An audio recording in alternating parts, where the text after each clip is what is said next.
In order for price discrimination to exist, certain conditions must be met.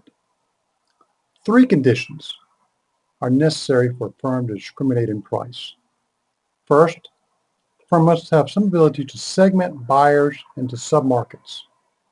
The submarket may be at the individual level or groups of people, geography, anything that the firm can use to distinguish and separate consumers, either as groups or individuals, is sufficient for an ability to segment the buyers. Second, it's got to have the ability to identify the differences in willingness to pay in order for first-degree discrimination to occur, or in the elasticities of demand for different groups if you're using third-degree price discrimination. Finally, there has to be limited ability to resell. Firms will pay costs to limit the ability to resell. For example, pharmaceutical companies lobby Congress to outlaw the importation of prescription drugs from Canada. And here's a man arguing that you should buy your drugs from Canada. Discount Canada RX.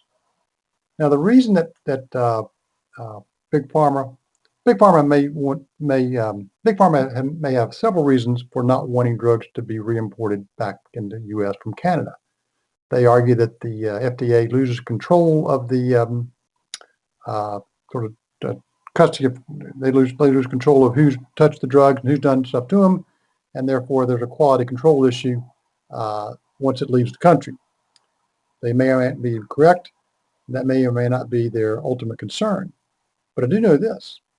If drugs are available cheaper in Canada and can be resold here, it means it's going to make it harder for the pharma to charge high prices in the U.S. If people can buy drugs in Canada at $5 and sell them to the U.S. at $7.50 at a profit, it's going to make it hard for the drug companies in the U.S. to sell drugs at $10. The easier it is for customers to resell product from a low-price submarket to a high-price submarket, the more market forces tend to push prices towards equality and thereby eliminate the price discrimination. A second example, publishers will often mark examination copies of their textbooks. They'll put on the front of it, not for resale. They do that to discourage the resale market or reuse market for textbooks. They also revise their textbooks more frequently than changes in content warrant. They've learned that they make their money the first and maybe the second year. The third year of a new textbook today is virtually worthless to the publisher.